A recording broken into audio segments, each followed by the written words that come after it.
Introduction theme bit to my crappy podcast. Filled to the rim with references no one will get. Sung by a guy who's really unfit. It's an intro theme bit.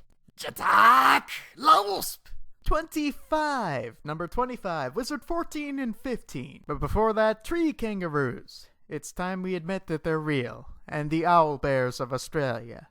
Australia being the Earth colony of Australians, the alien versions of us. Also the film Real Steel. It turns out the titular steel was computer generated. I don't know what's real anymore. To the show then, Wizard 14, the burglarist hell. We begin, as always, in Sleeping Beauty's castle, or possibly a sewer. The framing of a shadowy figure in a bed behind a blue curtain tells one story, the rats and stream of shit-filled water another. If you haven't already guessed it, and I don't know how you couldn't have, the shadowy figure is of course the Funky Phantom's implied leader from a few episodes back. Yes, I speak of none other than Frieza's Kingdom Hearts Nobody form, and here he looks downright tired, actually, so he plunges his hand into his chest to get his heart going. Now, I know what you're thinking. Kingdom Hearts nobodies don't have hearts, so it's a futile gesture. But come on, let's see you pull off rational thinking without any blood flowing to your brain. So the act might have done nothing for his health, but he does pick out a blue-painted magic stone. Picked out another one, did I? Perhaps the superpowers granted to him by this chest stone will finally drive that mage called Wizard to despair. I know no one's watching, but it feels like I'm giving away a bit much of my character with that one line. Meanwhile, 1.3 seconds earlier, the mage called Wizard is taking Lucy on a date. By which I mean serving as her ambisexual friend for a dress-up montage. Other customers in the dress-up montage emporium flee in terror as they notice our hero's actual, for-reals musical accompaniment of children singing la la la la la. Well, the tune might be different, but the lyrics and hellish chorus is the same. I know that I owe you this date for finding an entire orphan choir group to sacrifice, but would it kill their undamned ghosts to leave us alone? Be silent, pig. I'm doing this cutesy dress-up montage and you need to be judgmental about it. But you just told me to be silent. Oh, so I did. Yet here you are talking. Oh, you always take her-side three-headed robot dog I've never seen before. Hold on. I think it wants us to follow it. Yeah, I got that. You think maybe I'm fluent in the 9,000 unholy tongues of Satan's dreadlord hellbeasts? Oh wait, you're in the mood. Intro sequence, I command thee to bail me out of this scene. The mage called successfully calls up an intro sequence before Lucy can react. An intro sequence which introduces us to a train. Yes, a normal, boring-ass, not even magical train. There is no child born of the last several decades who would find this interesting. A train that I'm sure they're not even making a toy of. It's a wonder why they would even put this to film. I am making a dig at the ending sequence to this year's Sentai show, which I felt was necessary because it is not an ending sequence but just footage of goddamn motherfucking trains.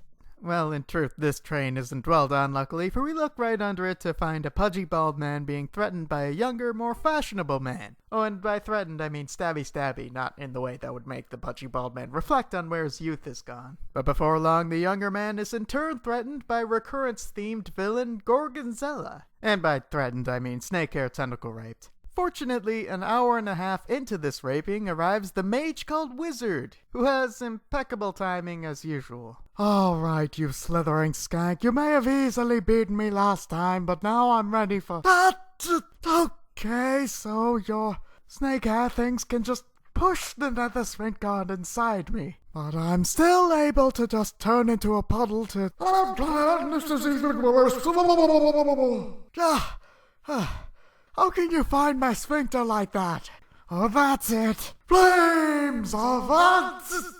Okay, I guess I'm done. 3 more was about my limit. Having once again made quick and easy work of MC Whistles, Gorgonzola walks off to have a smoke, leaving a puzzled, fashionable young man to check on our mage called. Well, look at that. It's you. I guess you're some sort of mage called Wizard now. Have we met before? No, this is the first time I've ever seen you. Huh. Well, in that case, listen up. I'm going to kill that woman, but to do so, I'll need you for bait. It shouldn't take more than a couple weeks, but I'd cancel any plans you have. Right, like you're just going to magically get strong enough to beat her by then. Oh, good, so you're on the level. I normally have to explain that part. You know, I swear I've seen you before. Do you go to the anti-gym of Satan? No, You've really forgotten, haven't you? You've known me since I was a child, JTAKRAOSPE25PUC1. And you also betrayed me, leaving me for dead at the blood orgy that went strange. Oh, one of those. Look, I've betrayed a lot of children at a lot of blood orgies that go strange. Evidently you weren't one of the ones cool enough to remember, so could you narrow it down a bit? I swore an oath of vengeance to— And you're already boring me. Look, just tell my friends and slave all about it. Whistle, whistle, whistle. And with that, the mage called warps with fashionable guy back to his antique store home. He is greeted by his slave pet Genie. Master, you found another one. Yes, Genie, so you'll be sleeping in the death pits again. Aw, thanks for addressing me directly, Master, instead of just grunting and pointing like usual. Ah. Of course, Master, right away. JTAKRAOSPE, what are you doing here? Who is the skirt and why does she seem to know my bait? She's a customer, Explains dark-haired Jiminy Glick.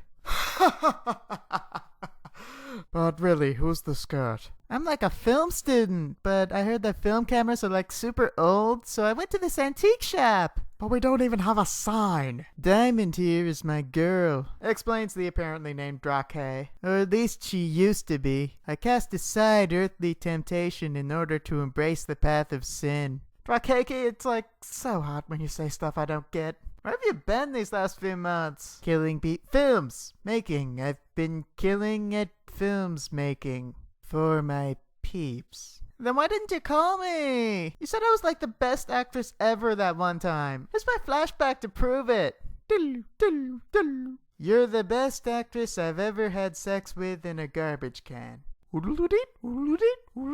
By the time that lengthy flashback is done, the lot of them have wandered outside for no reason, and Drake is missing. Where's the bait? How should I know? I'm not a detective. Wait. And so we cut to where Drake ran off, an alley I assume to be between two warehouses under construction. I will have my revenge, JTAKRAOSPE25PUC1, Who's now called the mage called Wizard. Whoa, it's gonna be easier than I thought to convince you to be the ugly undervillain. That, of course, was Phoenix Wrong speaking, or more accurately, flapping his mouth all the way up and down like a muppet. He arrives with Gorgonzilla from slightly further down the alley, where the two of them have been sleeping for months. So you already want to kill your old friend, then? Confirms Gorgonzilla. Lizard man? Don't use that name. Do you want the Soul Calibur guys to sue us? If you have to call me by funky fandom name, use Reptilian Fellow. Whatever. I was going to threaten you for randomly killing those with potential to be funky phantoms, but there's no point if you're going to be facing the mage called Wizard. Yeah, you'll be dead by next week. Nick, you don't tell them that. Alright, if you kill the mage called Wizard, all will be forgiven. I can't finish that. Sorry, bro, but you're about as good as dead. As to prove wrong, the reptilian fellow makes like a Looney Tunes character and starts hatching schemes to kill the mage called Wizard. He tries pushing a truck at MC Whistles, which doesn't work, so he tries pushing a crane, and that doesn't work, so he tries pushing a pushover, and you see where I'm going with this. His plan is to push things at MC Whistles and hope for the best. But it doesn't work, and after several attempts, the mage called notices that whenever Drake says, "Hey, look over there," he turns into a lizard monster and pushes something slowly towards him. A little hello. Wow, this is so adorably sad, I'm almost not going to kill you. Oh fuck, so at last you found out my secret, eh? Yes, so-called mage called Wizard. I was the very funky phantom who attacked you the day you became the mage called Wizard. And so I shouldn't have been surprised at all that you were a mage called Wizard earlier. Yes, that's really interesting. Talking Gunblade. Come on, let's shooting shake hands. Do let's. How to sing? Come on, let's shooting shake hands. Turn that into a flamethrower. And so it looks like this will be a one-off for once, but wait! It's the Iron Man from no, it's Diamond. Okay. Call me maybe. Oh hey, you're that mage called Lizard.